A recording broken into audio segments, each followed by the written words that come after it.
Hello, this is Nathan, Psychic Medium, here with a new moon channeled reading for collective humanity for the next new moon on the 17th of July 2023. This is a channeled message from Spirit for all of us. This new moon sees a turnaround on all fronts for all of those making changes. The message is to stay the course, for you are about to see very positive results of that which you have been working on a transformational level, both on a personal level in terms of your own self, your own personality, and also your environment, what you've been grafting to transform physically with regards to your work efforts, your career outputs, and also how you're arranging your environment. There seems to be an upswing of fulfillment, and this new moon seems to be able to be one that you can leverage to harness that change even more, so that you can harness the positive results from those changes at an even deeper level, at an even greater level of fulfillment. This message of a turnaround pertains to those who have already been at work with making changes, taking action. Beforehand, you may have been feeling very emotionally in the pits. You may have been feeling very emotionally held down, as though things were very grueling. It may have felt as though change was hard to come by. And now you're going to start feeling the fruits of your labor really starting to blossom, both in terms of emotional and psychological well-being, but also in terms of how things around you in the world seem to be brighter. People seem to be kinder. Things seem to be coming your way more easily. And things seem to be creatively flowing more for you with more ease, so you're able to take action on inspiration with greater clarity. Things seem to be very crystal clear for us right now, who we are, what our purpose is. Take advantage of this. This new moon is a good time to really springboard into more of this, to really leverage this, to exacerbate this, to exaggerate this, to amplify this, and to really enjoy the advantages and benefits of taking advantage of that new moon energy, and also the changes that you have been making so far up to this point. Really taking advantage of this new moon so that you can really get yourself into a position where you feel really firmly established in who you are, in a really solid, firm, grounded and rooted way. I'm getting a message from Spirit that fortune favors the kind and those pure of heart, those who have been just, those who have been working and grafting to stay heart-centered in a harsh world. The tables seem to be turning, where things will become easier for those kind hearts. Things will seem to become much more uplifting in the world, more transcendental in terms of being able to transcend the human constructs around stress, capitalism, the way capitalism ensnares us all, the way selfish people, those who have been living without a conscience and less of an empathy, have been going through life chewing others up, as though those of us who have been living heart-centered feel like we are small fish in a pool of sharks. It feels as though the tables are turning and the cosmic energy is leaning into the direction of the heart. And so those who have been living in the trajectory of the heart, in alignment with the cosmic heart, you will feel a more gratification coming in, a higher sense of gratification, personal fulfillment in terms of the life that you're living, the path that you're walking on. It will feel as though life is looking after you more, because we have been working hard to establish ourselves in our hearts, and that's been a hard fight. It's hard won, and it has to be real, and it has to be sincere, and it has to be true. And those of us that have stayed the course will really start to feel benefit from this. I'm getting a message about the invincibility of nature, how mankind has been disseminating ideas around the fragility of nature, the destructiveness of humankind on nature. But Spirit wants us to know that we are nature. We are symbiotically intertwined with nature. We cannot be separate. We cannot be separated. We are that which we call nature. And so those of us who have been led to believe that nature is somehow this flimsy thing that is at the hands of our destruction and is on a knife edge between destruction or flourishing. Spirit wants us to know that nature is invincible, and actually the earth is coming back strong, and I'm seeing lots of greenery, lots of leaves, lots of like insects and animals and plants that look very vibrant and thriving, and it feels as though the richness and the fullness of life cannot be taken away. No matter the dark deeds of humanity, you cannot take away the richness and fullness and the vitality of nature. It will always come back. It will always resurge like a phoenix from the ashes. Those of us who have been using our creativity to create wealth and income at this time, you should be able to take advantage of an upswing in prosperity right now. If your efforts have been true and your endeavors have been consistent, you've been taking action on your inspiration, gold is coming. I'm seeing a lot of golden energy, and with that, I do feel it's to do with currency itself, with coins, with notes, with money. I feel as though those who have been needing wealth to increase, who have been asking for an upswing in their prosperity, both in terms of financial resources, but also resources in terms of people coming their way for their services, resources in terms of collaborations that are fruitful and compatible. It feels as though this is a high time, a high tide of all of this being rich and full and ready for the picking. So please take advantage of this. I also feel as though there is more of this coming for those who have been working hard at this. So take advantage and enjoy the fruits of your labor at this time. It feels as though the cosmic energy is supporting you and is in your favor. As long as you are staying in inspiration and taking action, the energy is at its peak right now in the height of summer, and we are starting to go towards the shorter days of the year where light is becoming less and less. However, there is time for harvest now, it feels, and the harvest is beginning, and so you should see more and more things being coming into being for you, coming into blossom, into full blossom. So take advantage of that and pick those fruits. You've grown them, you've worked hard at rearing them, so take advantage and enjoy. I'm seeing fabrics disconnecting and rejoining with other fabrics. I'm seeing timelines swapping and changing. It feels as though the message is to do with the endings of something and the beginning of something else. I also feel that Spirit is giving you the encouragement and the motivation and the assurance that it is okay for you to let go of those relationships that are no longer serving you, even if they haven't necessarily been negative, but they've not been compatible with your spiritual path or your purpose. It feels as though Spirit is saying it's not a time to waver, it's a time to be ruthlessly authentic with your divinity. And that doesn't mean to say being arrogant with your spirituality. It means to really own your divine, really own that connection to the divine, really own your spirituality, your spiritual purpose within yourself. You don't need to go shouting it from the rooftops and shoving it down people's throats, but you can own it within yourself and live it on a daily basis. And if there is anything that doesn't fit within that framework, that worldview, that truth of your true nature, the essence of you, your essential nature, let it go. Just trim the fat, cut the cords. It's okay. They will be okay. Life will be okay. Life is putting everyone in their rightful places, and everyone will return to the cosmic heart some way, somehow, someday. Spirit doesn't want those of us who have been grafting to be in alignment with the Spirit, with the light, with the essential nature, the truth of who you are.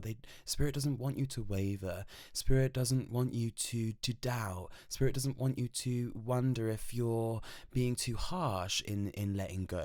Spirit doesn't want you to feel guilt. Spirit just wants you to allow this for yourself. Don't limit yourself. Allow yourself the richness and fullness of life that comes with that spiritual connection to your life. And allowing yourself to be enmeshed with those who are also in alignment with this, so that it exacerbates, that it increases. That doesn't mean that you need to be connected with clones. You don't need to be connected with people that are operating with the same mindsets, with the same states of being. Allow diversity, but allow yourself to be in alignment, in cahoots with those who are living in awareness of the cosmic energy, in awareness of the awakening energy, in awareness with the God force that is coming through everything and everyone to bring us back home into that awareness. Align with those people now and let the others go. They will be put in their rightful places. They will come home eventually. Much change is afoot on the planet, and this is being reflected in the weather, in the climate, in the foundations of the earth itself. The tectonic plates are shifting and moving. Do not be alarmed. This is a natural course of events. The cosmic energies are shifting. The earth is changing. With that will come dramatic changes in the seasons, in the weather, in the climate, in the animal kingdom, in the oceans, the seas, and the rivers, in the deserts, the shifting sands and muds. The lands are changing. Everything is shifting, including us. Allow this change. Do not see this as some kind of apocalypse. This is just pure change and transition. And not everyone will make it, because not everyone is meant to. So just allow the change and allow the course of events to run itself through. And just ride the wave of this like a boat going downstream. Just let the current and the stream take you. Powerful forces are emerging more and more throughout the multiverse. Higher beings beyond our understanding are taking notice of our growth. It feels as though there are cosmic energies and forces and powers coming in to take hold of that which tries to push against the light, that which tries to diminish the light, that which tries to hold back the cosmic flow. It cannot be stopped. You cannot buck the current. And it feels as though there are higher forces coming in at full force to support the heart, the cosmic heart of all that is, in alignment with love, kindness, with the looking after of each other. Something that humanity will be confronted with and must face is the arrogance that we have, the arrogance of humanity, the arrogance of what we think we know, the arrogance of what we think we control and what we think we manage and what we think we have ownership of, what we think we understand. There is so much more, infinitely more to know, to learn, and there always will be. It will never stop. It will never change in that sense. Change is constant. Expansion is constant. And there are forces beyond our understanding that will always be beyond our understanding. And the arrogance of humanity is something that we must all confront and face and let go of. Arrogance needs to become a confidence in our connection to all that is, in a way that is graceful, in a way that is with humility, in a way that is receptive. This doesn't mean that we need to be insipid. This does not mean that we need to be in subservience to the cosmic forces. It means that we are in co-creation with it, in collaboration with it, but that we must also know our place. We chose to be human. We are in a certain position. We are growing and evolving, and we are where we are. We cannot run before we can walk. A cleansing is taking place on the planet, and with that I am seeing fire. A cleansing fire is taking place on the planet, spiritually and perhaps physically. Forest fires could occur, volcanic eruptions could take place. It feels as though the foundations are rocking and shaking all around the planet, and I feel this cleansing fire is unstoppable, all pervading, all powerful, all consuming of that which is old. We will just experience a new day dawning within the earth, in terms of we'll wake up and it just feels different. Every day may feel like this for some people. Sometimes it may not be like a gradual change. Sometimes it may be a sudden eruption, a volcanic eruption, maybe physically, but also spiritually, an eruption of change, of spiritual change across the planet, a flourishing of our consciousness in terms of a shift in who we are, our awareness of who we are, how we're transitioning with our awareness, how we're transitioning into a space of greater awareness of our connection to all that is. This awakening is no joke. This really is afoot. And those of us who are in ignorance or in stark resistance will suffer, because the energy is so strong, and it's not because the energy is punishing us or making us suffer. It is because we are at loggerheads with it, and that resistance is creating the suffering. But the cleansing fire is so strong that eventually souls will just give in, either in life or in death. There are many agendas, many messages being disseminated through many voices on the planet, all valid, all warranted, all have a place. All those who are connected to inspiration are speaking that which they are inspired to speak. We may hear messages that life is bliss. Life is supposed to be about following your bliss. Life is supposed to be about pleasure and fun and play. Actually, life is everything. Life is supposed to be everything.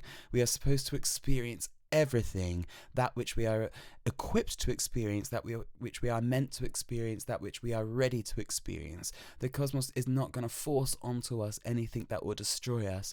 We are here to experience that which we are able to experience by cosmic law, that which we are intended to experience by being here. Life isn't just one thing or the other, it is everything, and all is valid. Yes, life is supposed to be carefree, we're supposed to be having fun and following our heart's desires, but life is also an adventure, and with adventure comes risk. Life is contrast, there is pain and there is pleasure, and we have signed up for it all. Spirit wants those who feel that life is a roller coaster to worry not, because it is in your connection to the cosmic forces that you find your sanctuary, that you can have your protection, that you can be given the grace to be able to go through life feeling as though someone is watching over you and has your back. Without that connection, we really do walk a life that feels much more isolated, much more insular, much more disconnected from the cosmic forces. We're never disconnected, we always are, but having that conscious connection, bringing on board our cosmic friends, our allies of the light, our spirit helpers, it really does work wonders in terms of the little kernels of insight and inspiration that we received in our mind's eye, in our thoughts, that the whispers in our ears that tell us where to go, what to do, that can join in our own knowing to help us and augment our understanding of what is right for us, what is the best decisions to make, what is the best place to go, who are the best people to connect with. We aren't here in this whirlpool of change and chaos, here just to be set free into this space of adventure where we're just at the whim of the cosmic energies. We really do have a grace that is available to us. We really do have this partnership with the divine. The divine wants to co-create here in this reality with us. Those who are discarnate are still experiencing life through us. We may be on the leading edge in terms of manifesting more into the physical universe, expressing more of the non-physical into the physical, but that's not the be-all and end-all. There's something beyond this too. There's something beyond that which we cannot understand, and it's in our connection to all that is. It's in our connection to the cosmos, to spirituality, and to the grace of that. It's in our connection to that we can experience a greater degree of clarity, a greater degree of present moment awareness, where it feels as though we know, where it feels as though all is well, where it feels as though we are dancing that cosmic dance with all of the cosmic forces, and all feels well, all feels okay. We can feel the well-being of all that is. People ask, well, how do we do this? How do we connect to this? It's all well and good hearing these inspiring messages. It's all well and good hearing spiritual jargon, but how does one actually connect? And Spirit says, you've got to find your way there. Words don't teach. You can't be given all the answers. Stop trying to cheat your way through life. You have to put some work in as a human being. You have to find your way there, because if it's done for you, there will be no gratification. There will be no fulfillment. You've got to find your own fulfilling way into the cosmic heart of all there is. Seek out that connection, connect to yourself, and allow that self-connection to connect to all that is. That is a subjective path. It's a personal course of direction. You've got to find that for yourself. It's personal to you, and it takes your effort, your will, your desire, your intention, your willingness. With this new moon comes the message, choose wisely. Be careful what you wish for, because your words have power, your intention has power. You do have the power to bring things upon yourself and others in terms of your impacts on the world. Yes, we may not be able to create in another person's experience. We all have free will, but we do impact, we do influence. So choose wisely. What is of best interest for you and those that you care about? What is it that you choose with your energy, with your thoughts, with the way that you're moving through the world, with your attitude? Because you're getting exactly what you're putting out there and then some. The energy is coming back like it's on steroids. This boomerang effect, this what goes around and comes around effect of the cosmos is very much at full steam right now. You may experience manifestations coming very fast, very thick and fast, very soon, almost overnight sometimes. Sometimes it can be quite shocking and stark with how quickly things can transpire. So it's important for us to be in alignment with the heart so that we are getting something that is fulfilling, getting something that feels kind for us, getting something that feels nice to experience and to live, not only for ourselves but for those around us too. It feels as though Spirit is giving me this impression that we've been given so much leeway in terms of the allowance of mistakes. We're allowed to fail forwards. And it's not that this is going to be over and all of a sudden punishment is coming, but it feels as though justice is coming. And finally, Spirit says life is experiment, life is trial and error, life is making mistakes and creating successes. It's both, it's everything. You aren't here to be forced into submission to the divine. You aren't here to be forced into some sort of spiritual, dogmatic way of life that you are not in alignment with or compatible with. You don't have to become some spiritual do-gooder, purple clad and crystal clad and going to new age fairs and connecting with all the spiritual gurus of the world in order to feel connection to life. And yet to experience the richness, the nectar of life at this time, it is important to be receptive to life itself, the universal connection to life force. Everyone has their own personal connection to this. Find yours, seek it out, and be true with it, because it seems as though we're getting to this culmination point where it won't become as easy to experience the sweetness of life if you're not connected to it. We have been given this grace, this sort of leeway, because we have lacked awareness, and it feels as though Spirit's saying, well, we are running out of excuses. There is less and less of a place to hide in terms of, running away from what we know, running away from what we feel, because the energy is so strong and so palpable and so widespread, and the younger generations are equipping with it much more readily than the older generations, and it's getting to a point where it's just, this is the way it is. The status quo is that, life is alive. Life is something to be connected to. And if we are living in a way where we are at loggerheads with that, living in a space in our minds where we're just constantly grappling with this through our rationality, rationalizing it, overthinking it, this is creating some sort of separation. And when we do this, we're not really living in union with it. When we're constantly pondering it and contemplating it from this place of skepticism, we're not really in union or in receptivity to it. It doesn't mean to say that we have to dive deep into things that are just not for us, but it does mean that we need to find our own personal connection to life. And with that, Spirit says, connect to your inner child, connect to your childhood connection with life. All children had a personal connection to life. All children did. And we learn as we grow up, as we grow older, to have more heart, more empathy, more responsibility, to be more sensible, to be more caring, to be more gentle, to be more good and spread more good in the world. But we've always had this connection to life, and we've known this fully and richly when we were children. So use your childhood, your memory of childhood, your memory of being with yourself as a child, your memory of alone time, your memory of time spent in nature, your memory of time spent in contemplation as a child, as a way to segue into your own personal connection to life. And with that, I give you lots of love from Spirit, from the cosmos, from the cosmic heart, and I wish you well this upcoming new moon for 17th of July 2023. Take care.